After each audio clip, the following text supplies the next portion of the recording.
सब कुछ एक जैसा चलता रहता है, जैसे दिन तो रात, रात और दिन। कभी इसमें कोई बदलाव हुआ? नहीं ना। बदलाव अगर होता है तो किस में होता है? हमारे जीवन में। और हमारे जीवन में हालात कभी बहुत अच्छे होते हैं तो कभी बहुत ज़्यादा बुरे होते हैं। और जब हालात अच्छे होते हैं तो हम बहुत खुश रहते हैं और हमें ये लगता है अब सब कुछ ऐसे ही चलने वाला है। लेकिन जीवन की एक सच्चाई है, जैसे सुख और दुख हमारे जीवन में आना ज़रूरी है और आते भी हैं, है ना। कभी ऐसा हुआ है कि हमेशा सुख रहा हो? नहीं ना। ना कभी ऐसा रहा हो कि दुख आया है तो हमेशा दुख ही रहेगा। जब दुख आया है तो सुख भी आएगा और सुख आया है तो दुख भी आएगा। आज की जो आप मेरी लाइफ देख रहे हैं, आज से करीब 5 साल पहले अगर आप मेरी लाइफ के बारे में देखेंगे तो मेरी लाइफ बिल्कुल भी ऐसी नहीं थी। हर चीज़ के लिए सोचना पड़ता था, अपनी खुशियों के लिए, एक-एक पैसे के लिए, लोगों के सवालों के जवाबों के लिए। लेकिन देखिए कहते हैं ना, वक़्त एक सा नहीं रहता है। दिन तो वैसे ही निकल रहा है, 24 घंटे का दिन रात हो रहा है। 30 दिन 31 दिन के महीने, साल भर में जो 365 दिन होते हैं, वो साल भर में 365 ही दिन रह रहे हैं। कभी ऐसा नहीं हो रहा है कि 366 दिन हो जाएँगे, ऐसा कभी नहीं होता है ना। और ऐसा ही होता है हमारी लाइफ में।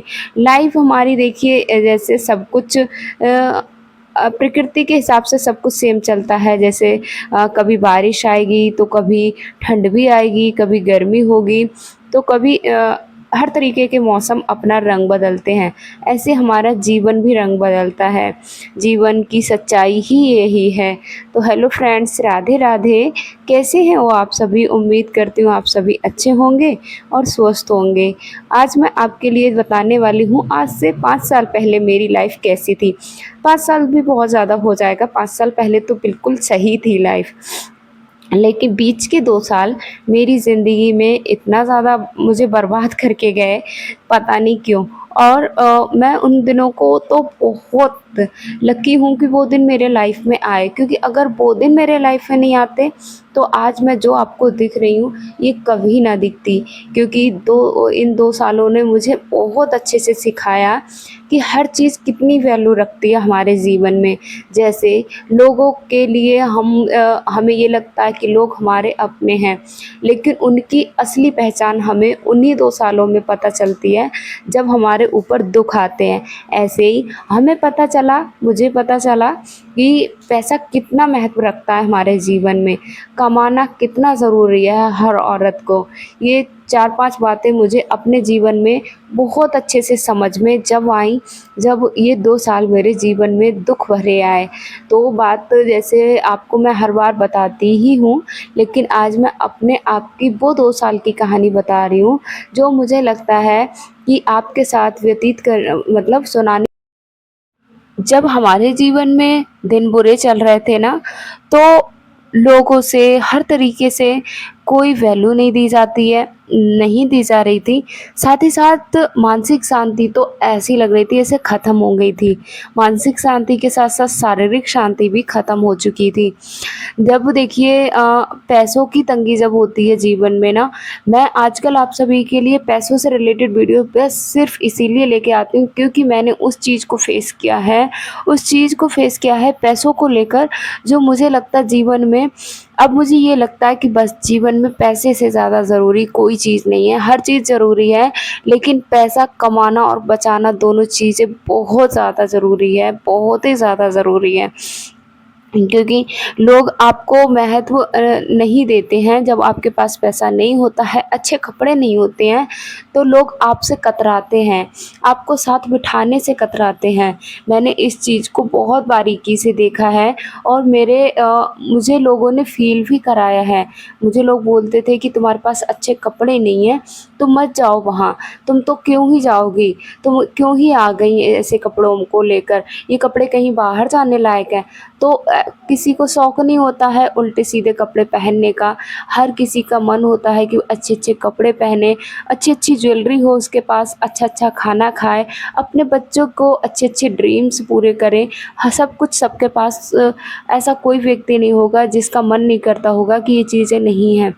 लेकिन कभी कभी पैसों की परेशानियाँ, देखिए पैसा कहते हैं माया और काया, इस पर कभी भी घमंड नहीं करनी चाहिए। जैसे माया जो रुपए पैसा होता है, इसका हमें कोई भरोसा नहीं है कि अब आया है तो हमेशा हमारे पास रहेगा, है ना। आया हमारे पास भी बहुत था।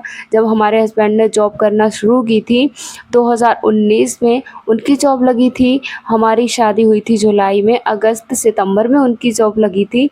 तो जॉब लगने के बाद उन्होंने बहुत कमाया, बहुत ही कमाया, 3 साल तक सबकी ज़रूरतों को पूरा किया, मेरी भी ज़रूरतों को पूरा किया, और जो अपने थे उनकी भी ज़रूरतों को पूरा किया। लेकिन जब उनको ज़रूरत पड़ी तो कोई भी उनका साथ नहीं दिया।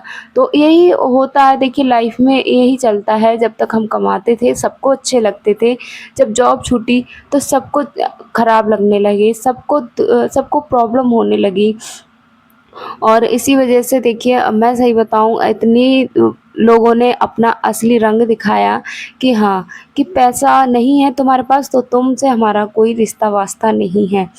फिर हम दोनों ने बहुत उन दुख, जब सुख था तब भी हम दोनों एक थे। बस मैं सही बताऊँ, मेरी लाइफ की सबसे ज़्यादा जो अच्छी बात क्या रही है, मेरे हस्बैंड ने हमेशा, चाहे हमारे पास सुख नहीं है, हमारे पास पैसा नहीं है, हमारे पास कोई अपना नहीं है, लेकिन उन्होंने कभी भी मेरा हाथ नहीं छोड़ा। उन्होंने मुझे सबसे पहले प्राथमिकता दी, मेरे फ़ैसले को प्राथमिकता दी, और मैंने कभी भी ऐसा कोई फ़ैसला उन्हें लेने पर मजबूर भी नहीं किया कि जो गलत हो। अगर वो कहते थे कि मुझे ये पैसे किसी को देने हैं, तो मैं कहती थी अगर हम तन से सेवा नहीं कर पा रहे हैं तो धन से सेवा करना बनता ही है, तो धन से कर सकते हैं ना। तो यही मेरा भी उसूल यही है, मैं सही बताऊँ, मेरा भी उसूल यही है। अगर हम किसी की तन से सेवा नहीं कर पा रहे हैं तो धन से करें। मतलब अगर हमें सेवा करने का मौका मिल रहा है तो सेवा हम अवश्य करें। मेरा यही मतलब टारगेट हमेशा से यही रहा है, मेरा ये लक्ष्य है, और मैं हमेशा यही करती हूँ, चाहे मेरा अपना हुआ चाहे दूर का हुआ। अगर मैं कहीं जाती भी हूँ तो मुझे जितना तन से सेवा कर मिलती है मैं उतना तन से सेवा करती हूँ।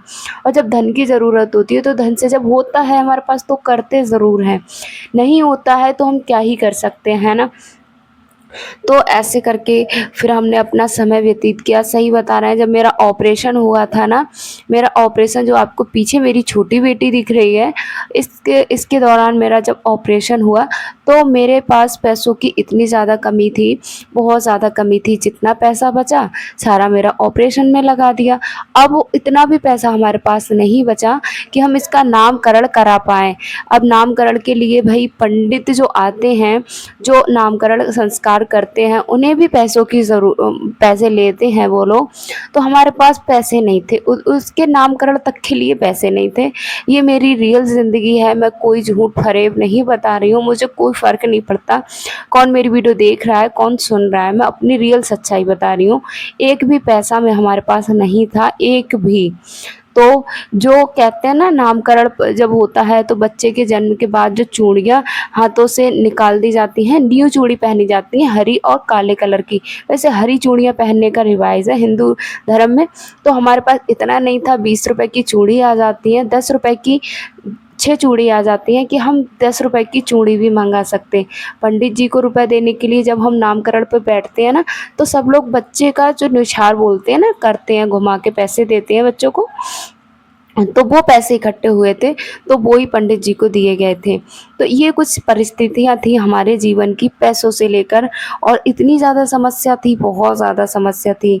एक एक रुपए के लिए सोचना पड़ता, एक एक रुपए था ही नहीं, सोचना क्या पड़ता था। तो उस टाइम ना फिर मेरा जब हम वहाँ से हॉस्पिटल से चले आए थे तो मेरा एक टाँका रह गया था काटने के लिए। तो उस डॉक्टर ने ये बोला था कि एक बार फिर से आना, लेकिन पैसे थे ही नहीं तो हम दोबारा गए नहीं। तो वो टाँका मेरा फिर पक गया, और मैंने 5 महीने उसी, मतलब मैंने 3 महीने तो आप लगा ही लीजिए, चौथे महीने में मेरा कहीं सही हुआ था। तो 3 महीने मैंने उसी तरीके से उस प्रॉब्लम को फ़ेस किया। मैं हर दिन मेरा दर्द होता तो मैं हर दिन उस दर्द को झेलती रही। 3 महीने मैंने रेगुलर उस दर्द को झेला। हमारे पास पैसों को लेकर जब देखिए मेरे हस्बैंड की जॉब छूटी थी, मेरा बेटी का ऑपरेशन हुआ था। सही बताऊँ, मेरी बेटी का ऑपरेशन 19 अप्रैल को हुआ था। अप्रैल, मई, जून, जुलाई में हुआ था, जुलाई में मेरे हस्बैंड की जॉब लगी थी। तो देखिए अब जब जॉब लगती है तुरंत तो पैसे मिलते नहीं हैं। 1 महीना पूरी जॉब जैसे 1 तारीख से अगर लगेंगे तो हम पूरा 30 तारीख तक 30 ड्यूटी करेंगे और फिर 7-8 दिन वो ऊपर भी अगले मंथ के ले लेते हैं, तब कहीं जाके पैसे मतलब 1.5 महीना लग जाता है, तब कहीं पेमेंट मिलती है। तब उनकी पेमेंट मिली, फिर हमने उन्होंने मेरा इलाज कराया। तो ये कुछ हालात थे हमारे उस टाइम पे। फिर मैंने भाई वो उन्होंने कभी मुझसे नहीं कहा कि तुम्हें भी कमाना चाहिए, तुम भी कमाओ। मैंने तुम्हें पढ़ाया, लिखाया, तुमने सिलाई मशीन ली, तुम कुछ नहीं करती हो। वो बस अकेले फेस करते रहे, हर समस्या को अकेले रोते रहे। लेकिन कभी भी उन्होंने मुझसे सामने से आकर नहीं बोला कि बीके तुमको भी कमाना चाहिए। वो मुझे प्यार से बीके बोलते हैं, तो उन्होंने कभी नहीं कहा। सबका मन था कि मैं मतलब जब शुरुआत हमारी हुई थी तो सबका मन था कि हम कुछ ना कुछ करें, फैक्ट्री में जॉब करें, जो लेबर करते हैं ना वो काम मैं करूं। लेकिन उन्होंने कहा मैं तुम्हारी स्टडी कंप्लीट कराऊंगा, क्योंकि तुम्हारा सपना है और तुम्हारे पेरेंट्स ने जो सपना देखा था तुम्हें टीचर बनना है, तो मैं वो कराऊंगा। उन्होंने मेरी बीटीसी कंप्लीट नहीं हुई थी, उन्होंने मेरी बीटीसी कंप्लीट कराई, दिन रात मेहनत करके कंप्लीट कराई। और आज मैं सिर्फ़ उनका ही सपोर्ट करने के लिए ये सब इतनी मेहनत करती हूँ, और मैं इससे डबल भी मेहनत करूँगी, मैं दिन रात मेहनत करती रहूँगी। बस उनका साथ, उनका प्यार बस ऐसे ही बना रहे। बाकी कोई मुझे क्या समझता है, क्या कहता है, मुझे कोई ना फ़र्क पहले पड़ता था, ना अब पड़ता है, क्योंकि मेरे जो लाइफ पार्टनर हैं वो सबसे बेस्ट हैं और वो उन्होंने मुझे सबसे ज़्यादा सपोर्ट किया है, हमेशा दुख में, सुख में और हमेशा मेरे हर फ़ैसले में। जब मैंने आगे बढ़ने के लिए कदम बढ़ाया तो उन्होंने झट से मेरा हाथ पकड़ा कि चलो मैं तुम्हारे साथ हूँ। तो आज उन्हीं के प्यार और विश्वास की वजह से मैं यहाँ तक आ पाई हूँ। तो बहुत-बहुत धन्यवाद माथुर जी आपका, जो आपने मुझे इतना ज़्यादा प्यार और सपोर्ट किया। मैं ऑफ कैमरा तो उनसे इतना नहीं बोल पाती हूँ, लेकिन ऑन कैमरा मैं बोल रही हूँ आज। तो और बस, और मैं एक बात और बता दूँ, इस बार मेरी यूट्यूब की पेमेंट क्यों नहीं आई? तो इस बार मेरी यूट्यूब की पेमेंट ना क्या हुआ था कि डॉलर मेरे कंप्लीट नहीं हो पाए, क्योंकि थोड़ा-सा व्यूज़ डाउन हो गया, इसलिए मेरे यूट्यूब की पेमेंट नहीं आई। लेकिन बहुत अच्छी बात है, अगली बार मेरी यूट्यूब की पेमेंट ज़रूर से ज़रूर आएगी, क्योंकि मेरे डॉलर अब कंप्लीट हो चुके हैं। तो थैंक यू सो मच इतना प्यार सपोर्ट करने के लिए। जितना प्यार सपोर्ट मुझे मेरे हस्बैंड जी करते हैं, उतना ही प्यार सपोर्ट मेरी प्यारी-प्यारी बहनें भी करती हैं, और हर दुख में, हर सुख में, हर फ़ैसले में मेरा साथ देती हैं। जब मैं गलती करती हूँ तो मुझे रोकती हैं कि तुम ये गलती कर रही हो। तो इतना प्यार और सपोर्ट मुझे आप सभी से मिला। मुझे अब उन लोगों की फ़िक्र नहीं रहती है जो मुझे अपना समझते ही नहीं हैं। तो देखिए अब मैंने अपने दिमाग में गाँठ बाँध ली है, जो मेरे लिए जैसा है मैं उसके लिए वैसी हूँ, चाहे वो मेरा कोई भी हुआ। तो अब जब से मैंने इस बात को गाँठ बाँधा, मैं दुखी नहीं रहती हूँ, मैं हमेशा खुश रहती हूँ कि अगर वो मेरे साथ खुश नहीं है तो मैं अपने आप को दूर कर लेती हूँ। जब उन्हें मेरे होने से ना होने से कोई फ़र्क नहीं है, तो क्यों ही उनकी लाइफ़ में ज़बरदस्ती जाना। तो बस आज का वीडियो हम इतना ही रखेंगे, और यहाँ पे ना शाम का समय है और मैं कर रही हूँ खिचड़ी की तैयारी, जो हमारे घर में सबको बहुत ज़्यादा पसंद है। तो यहाँ पर हम बनाएंगे सफ़ेद खिचड़ी, जैसे पीली खिचड़ी होती है ना, तो वो नहीं बना रहे हैं हम। सिर्फ देखिए यहाँ पे मैंने तेल गरम करने के लिए रख दिया है और मैं अपने अपने काम भी करते जा रही हूँ। बस तेल धीरे धीरे गर्म होगा, क्योंकि घर का तेल है, अच्छे से जब तक गर्म नहीं हो जाता तो महक आती है। फिर मैंने हल्का सा डाला इसमें ज़ीरा, और मैं डालूँगी इसमें, फिर मैं फ्राई करूँगी सोयाबीन की बड़ी। तो सोयाबीन की बड़ी को हम अच्छे से फ्राई करते हैं, उसके बाद हम आलू को अच्छे से फ्राई करेंगे। तो आलू हमारे अच्छे से फ्राई जैसे बड़ी को अब देखिए 1-2 मिनट तो लगेगा ही फ्राई करने में, तो इनको भी हम फ्राई कर लेंगे। इनको फ्राई करने के बाद फिर मैं देखिए धीरे धीरे फ्राई हो जाएंगे, तब तक मैं और अपने काम मैं क्या करने लगी थी मुझे खुद भी याद नहीं रहा मैं क्या करने लगी थी। हाँ, मैं प्याज ही नहीं काटा था मैंने, तो मैं प्याज काटने लगी और इधर मैं खाना सब्जी बन जाएगी मेरी। बनाने का बिल्कुल मन नहीं होता है तो हम इसी तरीके से अपनी खिचड़ी बनाते हैं, और हमारी खिचड़ी जब बन के तैयार हो जाएगी सब लोग खाएंगे खाना और सो जाएंगे। आप सभी से मिलेंगे अगले वीडियो में। राधे राधे।